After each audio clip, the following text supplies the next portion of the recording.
हिंदी में यूपीएससी की तैयारी से संबंधित प्रोग्राम्स को देखने के लिए सब्सक्राइब करें स्टडी IQIAS हिंदी। आज की इस वीडियो में हम पृथ्वी पर तापमान के क्षैतिज वितरण के अनुसार यह समझने वाले हैं कि यदि सूर्य का लंबवत प्रकाश पृथ्वी पर जिस क्षेत्र में पड़ता है उसे उष्णकटिबंधीय जलवायु वाला क्षेत्र नाम दिया जाता है। तो इस हिसाब से तो भूमध्य रेखा से ध्रुवों की ओर जाने पर तापमान में कमी आनी चाहिए, जो कि आती भी है और जो कि सत्य भी है। परंतु जब यह बात आती है कि विश्व में सर्वाधिक तापमान आपको कहां देखने के लिए मिलेगा, तो इसमें कैलिफोर्निया का नाम कैसे? क्योंकि यदि वर्ल्ड मैप के अकॉर्डिंगली हम समझने का प्रयास करते हैं तो देखिएगा, यहां पर मैं एक वर्ल्ड मैप आपके सामने ड्रॉ करता हूं। दैट इज ये है हमारा साउथ अमेरिका कॉन्टिनेंट, है ना। यहां पर आपको दिखाई देगा साउथ अमेरिका कॉन्टिनेंट। ऊपर की ओर जैसे जैसे आप बढ़ते जाते हैं तो यहां पर आपको कैरेबियन कंट्रीज, देन ये है हमारी मैक्सिको वाला क्षेत्र, मैक्सिको की खाड़ी वाला एरिया। ऊपर की ओर जाने पर यह है हमारा हडसन बे वाला क्षेत्र, ये है हमारा पूरा का पूरा queen Elizabeth group of island और कैनेडियन शील्ड वाला स्थान।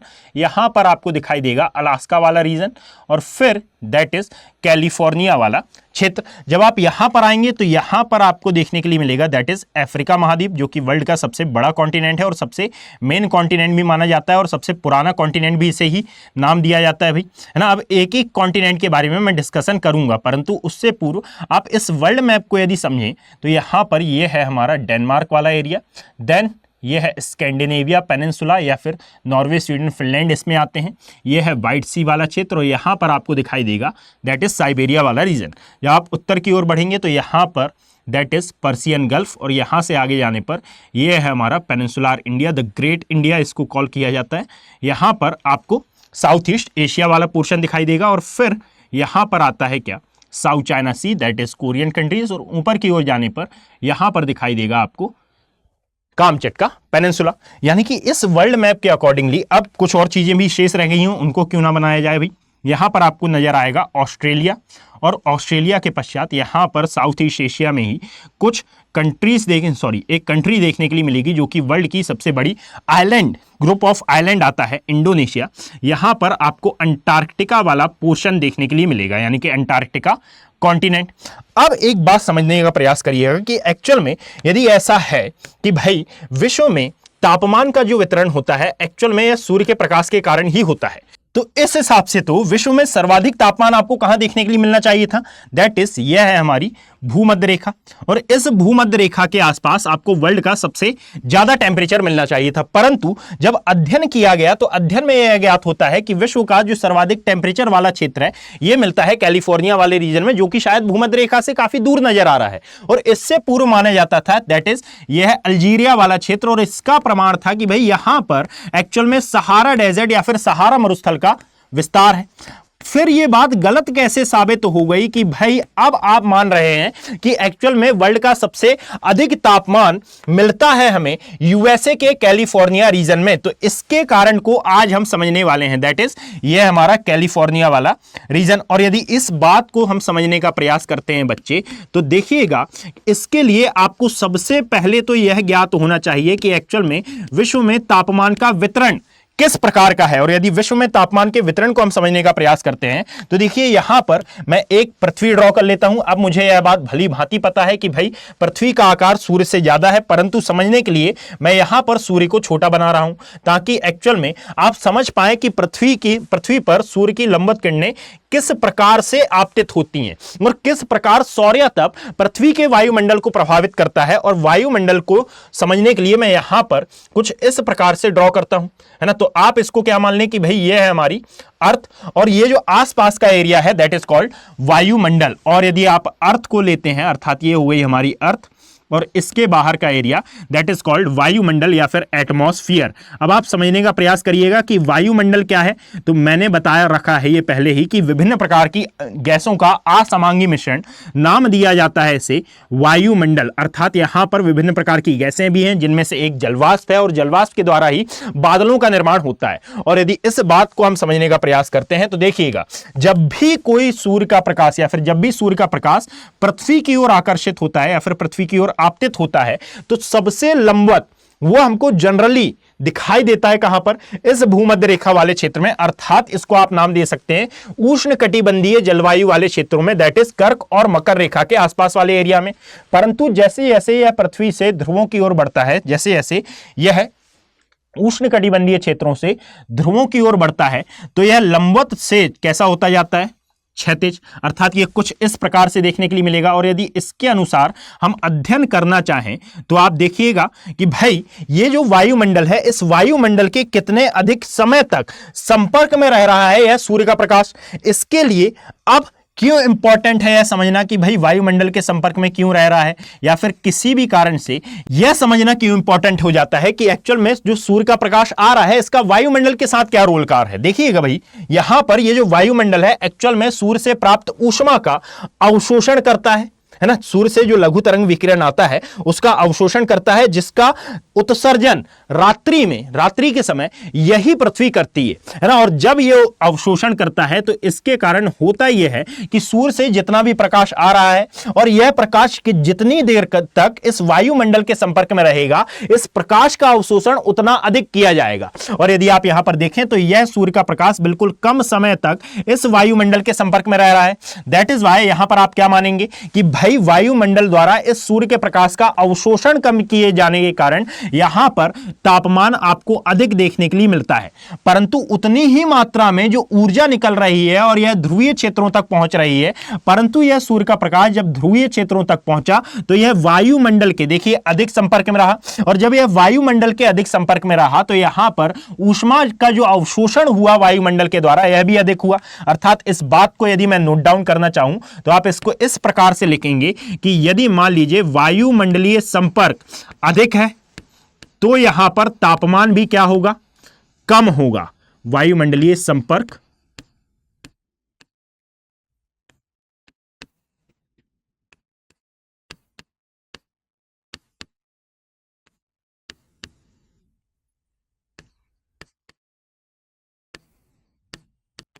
और यदि वायुमंडलीय संपर्क कम है तो यहां पर तापमान क्या हो जाएगा, कम हो जाएगा। क्लियर, यानी कि ये एक दूसरे के व्युत्क्रमानुपाती माने जाएंगे। सीधी सी बात है भाई कि यदि आपने दो पात्रों को एक दूसरे के संपर्क में रखा है, एक गर्म है और एक ठंडा है, या फिर एक गर्म है और एक नॉर्मल पानी का गिलास है, इन दोनों को जब आप आमने सामने रखेंगे तो एक्चुअल में गर्म पानी की जो ऊष्मा है वह ठंडे पानी की ओर आकर्षित होगी, ना कि ठंडे पानी की ऊष्मा गर्म पानी की ओर। अब आपके मन में एक डाउट आ सकता है कि भाई यहां पर जो नॉर्मल पानी है उसकी ऊष्मा के द्वारा भी तो यह गर्म पानी ठंडा हो जाएगा, है ना। बिल्कुल हो जाएगा, ये गलत नहीं है। परंतु यदि इसको आप कॉन्सेप्चुअली समझने का प्रयास करेंगे तो एक्चुअल में हो ये रहा है कि भाई जब आप गर्म और ठंडे पानी के गिलास को उठाएंगे तो आपको गर्म पानी वाले गिलास का टेम्परेचर कम देखने के लिए मिलेगा, वो ठंडा नहीं हो जाएगा। परंतु जब आप नॉर्मल गिलास को उठाएंगे, नॉर्मल पानी वाले गिलास को उठाते हैं तो उसका टेम्परेचर थोड़ा सा बढ़ा हुआ देखने के लिए मिलता है। इसी को आप ऐसा समझें कि जब सूर्य का प्रकाश पृथ्वी पर आया तो यह वायुमंडल के संपर्क में रहा, अर्थात इससे कुछ ऊष्मा इसने अवशोषित की। वायुमंडल में जो विभिन्न प्रकार की गैसें थी, वायुमंडल में जो विभिन्न प्रकार के बादल थे, इन्होंने इस ऊष्मा को अवशोषित किया, और जब अवशोषित किया तो इसका तापमान धीरे धीरे धीरे धीरे जब यह धरातल पर पहुंची तो इसका तापमान घट गया। दैट इज वाई आप ध्रुवीय क्षेत्रों में यदि जाते हैं तो ध्रुवीय क्षेत्रों में आपको तापमान कम दिखाई देता है। इसका मेन कारण क्या है कि यह सूर्य से आने वाला प्रकाश अधिक देर तक वायुमंडलीय संपर्क में रहा है, और इसके कारण आप पाएंगे कि ऊर्जा का अधिक अवशोषण कर लिया गया है विभिन्न वायुमंडलीय पदार्थों के द्वारा। और सेम है कि जब आप विषुवत रेखीय क्षेत्रों में आते हैं तो विषुवत रेखीय क्षेत्रों में यही तापमान अधिक दिखाई देता है। कारण क्या है कि वायुमंडलीय संपर्क में बहुत कम रहा है। अब यदि इस बात को हम सीधा सा डिफाइन करते हैं तो इस बात को आप सीधे आधार पर बिल्कुल सिंपल भाषा में यह कोट कर सकते हैं कि भाई यदि आप भूमध्य रेखीय क्षेत्रों में खड़े हैं, यदि आप भूमध्य रेखीय क्षेत्रों में निवास करते हैं, अर्थात 5 डिग्री उत्तर से 5 डिग्री दक्षिण के मध्य वाले क्षेत्र में, तो भूमध्य रेखा पर तापमान अधिक होना चाहिए था, परंतु यह तापमान अधिक नहीं होता है। यह तापमान आपको नियत दिखाई देगा, उतना अधिक नहीं। परंतु यदि हम सर्वाधिक तापमान की डिस्कशन करें कि सर्वाधिक तापमान एक्चुअल में पृथ्वी पर कहां मौजूद है, तो आप पाते हैं कि भाई सर्वाधिक तापमान आपको अयनांतों पर, अर्थात 23.5 नदन एंड सदन लैटिट्यूड लाइन अर्थात अक्षांशों पर दिखाई देता है। इन्हीं को नाम दिया जाता है कर्क और मकर रेखा का, अर्थात ट्रॉपिक ऑफ कैंसर और ट्रॉपिक ऑफ कैप्रिकॉर्न का। क्लियर। अब यदि इस बात से हम आगे बढ़ेंगे तो अब आज का ये वीडियो इसी बात पर डेडिकेटेड है ना। उससे पूर्व आप कुछ कॉन्सेप्ट यहां पर जान लीजिए कि भाई एक्चुअल में दाब प्रवणता क्या होती है, क्योंकि आगे मैं इसका प्रयोग करूंगा है ना। दाब प्रवणता क्या होती है, समताप रेखाएं क्या होती हैं, तो कुल मिलाकर समान तापमान क्षेत्रों को मिलाने वाली रेखा समताप रेखाएं कहलाती हैं। इसके बारे में डिटेल एनालिसिस होगा जब हम फिजिकल ज्योग्राफी को स्टार्ट करेंगे। अब यदि यहां पर आप देखेंगे तो सबसे पहले तो आप ये जान लीजिए कि दाब प्रवणता क्या होती है, दाब प्रवणता। और यदि दाब प्रवणता के बारे में डिस्कस करें तो देखिए, सूर्य का लंबवत प्रकाश भूमध्य रेखीय क्षेत्रों में सबसे ज्यादा पड़ रहा है, और भूमध्य रेखीय क्षेत्रों में पड़ने के कारण अब जैसे जैसे आप अक्षांशों की ओर बढ़ेंगे, यानी कि उच्च अक्षांशों की ओर बढ़ते हैं। उच्च अक्षांश का मतलब क्या है कि नंबर बढ़ा, यानी कि 1 2 3 4 5 6 7 8 9 10 90 तक जब आप जा रहे हैं तो आप उच्च अक्षांशों की ओर बढ़ रहे हैं। और जब आप 90 से 89 88 87 86 85 की ओर बढ़ रहे हैं तो एक्चुअल में आप निम्न अक्षांशों की ओर आ रहे हैं। तो एक्चुअल में याद रखें कि जब दो अक्षांशों के मध्य कितने ताप में अंतर आया तो इसको आप क्या नाम देते हैं, दैट इज कॉल किया जाता है इसे ताप प्रवणता। सॉरी, मैंने दाब प्रवणता लिख दी थी, है ना। तो इसे क्या कॉल किया जाता है, ताप प्रवणता। अर्थात यदि मैं इसको नोट डाउन करना चाहूं तो आप इसकी डेफिनेशन लिख सकते हैं कि दो अक्षांशों के मध्य ताप में जो अंतर आता है उसे ताप प्रवणता नाम दिया जाता है। ओके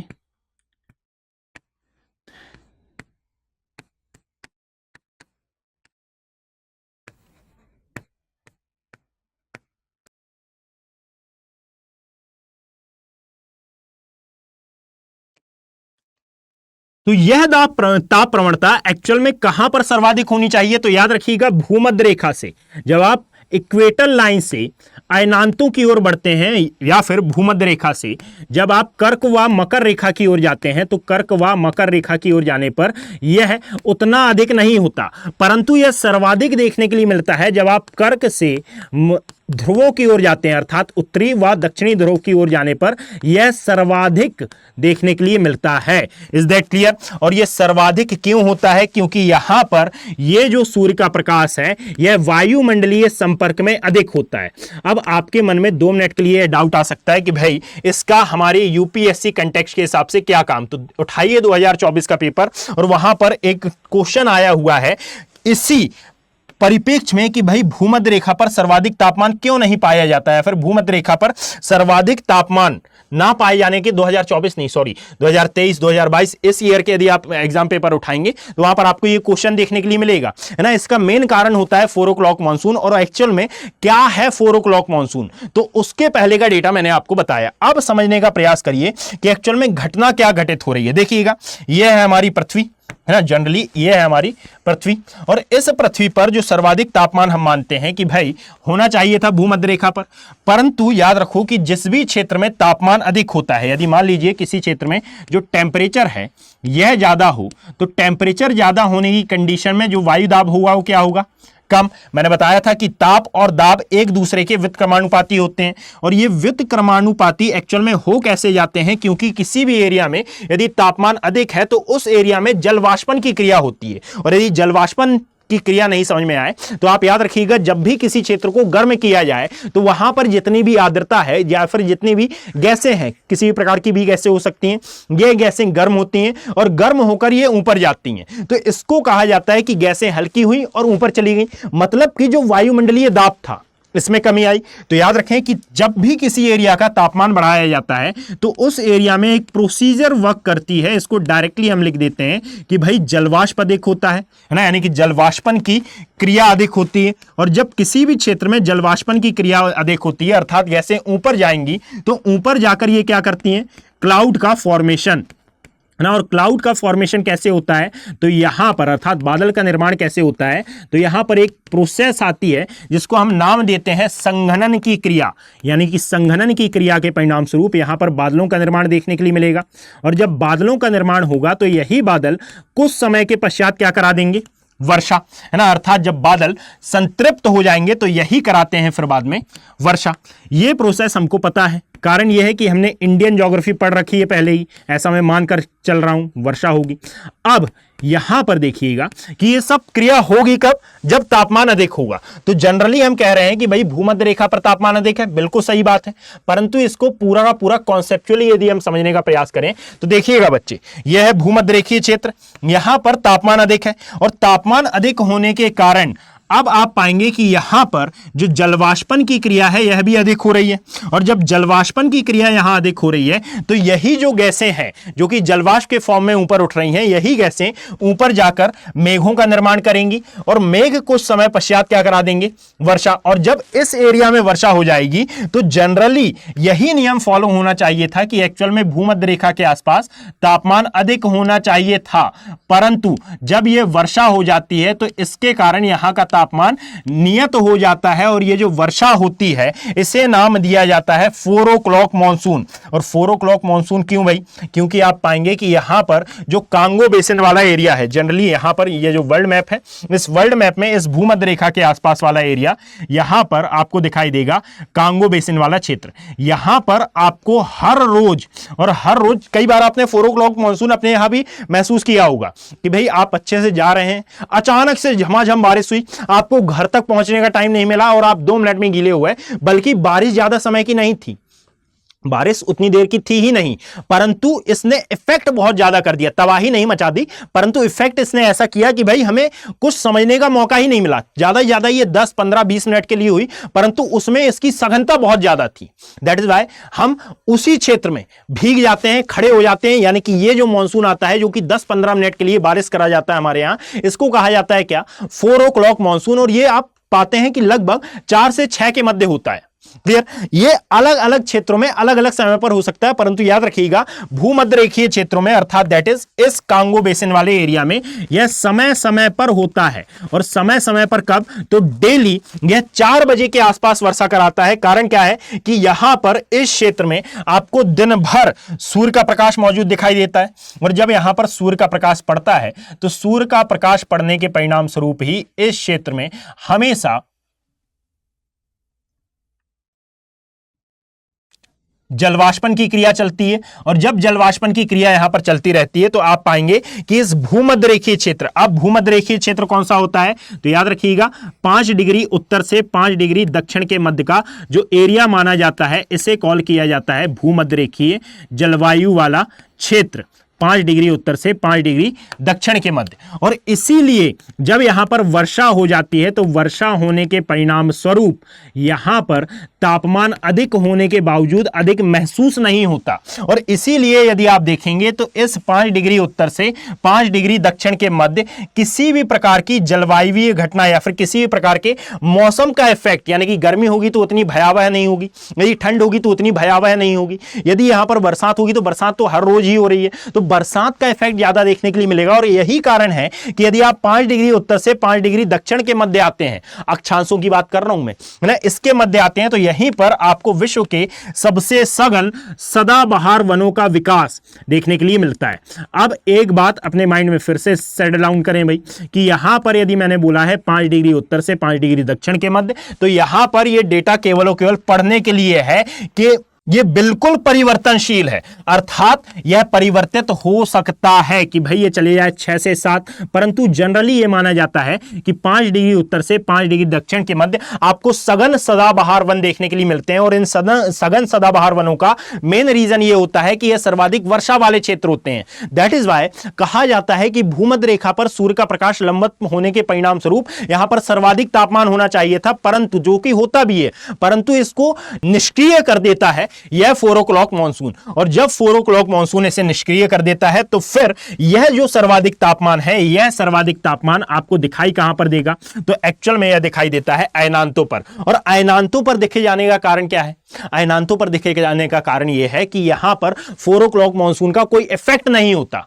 और जब 4 o'clock मॉनसून का कोई इफेक्ट नहीं होता है तो यहीं पर आप पाएंगे कि कैलिफोर्निया वाला क्षेत्र जो कि कर्क रेखा के आसपास है, वहां पर सर्वाधिक तापमान दर्ज किया जाता है। यह 2012 के बाद की स्टडी की बता रहा हूं मैं, नहीं तो 2012 के पहले की स्टडी ये कहती थी कि अल्जीरिया में सर्वाधिक तापमान इफेक्ट करता है या फिर सर्वाधिक तापमान अकर करता है। याद रखें कि इसी कारण से आप पाएंगे कि अफ्रीका महाद्वीप के कांगो बेसिन वाले एरिया में आपको सघन सदाबहार वन देखने के लिए मिलते हैं, जिनको बेसिकली कांगो बेसिन ही नाम दिया जाता है। ये दो देशों में है ना, एक है कांगो और एक आता है कांगो गणराज्य, इन दो देशों में विस्तृत दिखाई देते हैं। और याद रखिएगा कि जिस भी क्षेत्र में यह पूरी घटना घटित हो रही है वहां पर बायोडायवर्सिटी बहुत अधिक देखने के लिए मिलेगी। जैसे कि यही सेम घटना आपको अमेजन वनों के आसपास भी मौजूद दिखाई देती है। दैट इज वाई अमेजन वनों को भी क्या कॉल कर लिया जाता है, इन्हें कॉल कर लिया जाता है विश्व के फेफड़े। कारण यह है कि यही सदाबहार वन बहुत अधिक मात्रा में ऑक्सीजन का उत्सर्जन करते हैं, अर्थात प्रकाश संश्लेषण की क्रिया के परिणाम स्वरूप यही वे पेड़ हैं जो कि बहुत अधिक मात्रा में कार्बन डाइऑक्साइड का उत्सर्जन करते हैं। और इसीलिए इनके बारे में यह बात कही जाती है कि भाई जितनी औसत वर्षा आपको अमेजन वनों के आसपास एक वर्ष में देखने के लिए मिलती है, उतनी पूरे यूरोप में यदि कराई जाए तो यह 3 वर्ष तक यूरोप की वर्षा की पूर्ति कर जाएगी। क्लियर? ये सब होता है किसके कारण? इस भूमध्य रेखीय जलवायु वाले क्षेत्र के कारण। और याद रखिएगा कि यदि यह क्वेश्चन आता है कि विश्व में सर्वाधिक तापमान भूमध्य रेखा पर मिलता है तो यह गलत है। अपितु विश्व में सर्वाधिक तापमान आपको कहां दिखाई देता है? अयनांतों पर, अर्थात कर्क और मकर रेखा के आसपास वाले एरिया में। इसी को हम और अच्छे से पढ़ना प्रारंभ करते हैं किसमें? फिजिकल ज्योग्राफी में। तो यदि मान लीजिए ऐसा कोई भी डाउट आता है जो कि आपको परेशान कर रहा है, तो आपके जितने भी सजेशंस हैं ये इनवाइट हैं, आप मुझे कमेंट सेक्शन में बताइएगा कि सर इस टॉपिक में मुझे डाउट हो रहा है। मैं ऐसे कन्वेंशनल टॉपिक और लेकर आऊंगा आपके लिए, अर्थात आपके जितने भी डाउट होंगे उनको एक छोटे से वीडियो में कंपाइल करके मैं आपके समक्ष डेली प्रस्तुत करूंगा। आप इन वीडियोस को देखें और जो भी डाउट आता है आप मुझे कमेंट सेक्शन में मेंशन करें कि सर इस टॉपिक पर मुझे वीडियो चाहिए, मैं उस टॉपिक पर एक डेडिकेटेड वीडियो लाऊंगा। क्लियर? मैंने इंडियन ज्योग्राफी की प्लेलिस्ट पहले ही बना रखी है, और जब इंडियन ज्योग्राफी में यदि आपको इंडियन ज्योग्राफी में कोई भी डाउट आता है तो आप मुझे बताएं, मैं उसको कन्वेंशनल पार्ट के थ्रू कवर अप जरूर करूंगा। यदि आपको वर्ल्ड ज्योग्राफी में, यदि आपको फिजिकल ज्योग्राफी में किसी भी टॉपिक में डाउट आता है तो आप मुझे मेंशन जरूर करें, चाहे वो ओशनोग्राफी हो, चाहे वो क्लाइमेटोलॉजी हो, या फिर चाहे वो जियोमॉर्फोलॉजी हो, आप मुझे बताएं, मैं वहां पर कन्वेंशनल पार्ट के थ्रू उसको कवर अप करने का प्रयास करूंगा। यदि आपको ये वीडियो पसंद आया हो और यदि आपको ये जानकारी पसंद आई हो और यदि आप हमारे P2I बैचेस से जुड़ना चाहते हैं तो याद रखें कि हमारे P2I बैचेस लॉन्च हो चुके हैं और इनकी लास्ट डेट है 8 जुलाई, अर्थात 8 जुलाई शाम 6 बजे से आपकी क्लासेस लगना प्रारंभ हो जाएंगी हिंदी माध्यम के लिए। क्लियर? और यहां पर इन्हें कहा जाता है P2I बैचेस, अर्थात प्रीलिम से लेकर इंटरव्यू तक के ये बैच हैं। 2025 को टारगेट कर बनाए गए हैं, परंतु ऐसा बिल्कुल नहीं है कि 2026 या फिर 2027 जिनका टारगेट है उनके लिए ये बैच कारगर नहीं है। बिल्कुल कारगर है। मैं गारंटी के साथ कहता हूं कि ये आपकी जिंदगी का बहुत अहम और बहुत इंपॉर्टेंट और बहुत सही फैसला होने वाला है। ये बैचेस वैसे तो 70,000 में प्रोवाइड कराए जाते हैं, परंतु यदि आप एप्रिसिएशन के तौर पर मेरा कोड यूज करते हैं तो यह बैच आपको मात्र 27,999 यानी कि लगभग 28,000 में प्रोवाइड कराए जाएंगे। इसमें आपको MRP प्रोग्राम, इसी में आपको SIP प्रोग्राम और इसी में आपको IGP अर्थात इंटरव्यू गाइडेंस प्रोग्राम भी दिया जाएगा। यदि आप प्री क्वालिफाई करते हैं तो MRP होगा, यदि आप मेंस क्वालिफाई करते हैं तो IGP होगा, है ना। और यदि आप ये सभी क्वालिफाई कर जाते हैं तो फिर आप चमचमाती हुई वर्दी अपने तन स्तर पर धारण किए हुए पाएंगे। यदि वीडियो पसंद आया हो तो इसे लाइक करिएगा, ज़्यादा से ज़्यादा शेयर करिएगा, अपना पॉजिटिव रिस्पॉन्स यहाँ पर देकर जाइएगा और जो भी सजेशन हो उसे कमेंट सेक्शन में अवश्य मेंशन करिएगा। धन्यवाद। हिंदी में UPSC की तैयारी से संबंधित प्रोग्राम्स को देखने के लिए सब्सक्राइब करें स्टडी IQ IAS हिंदी।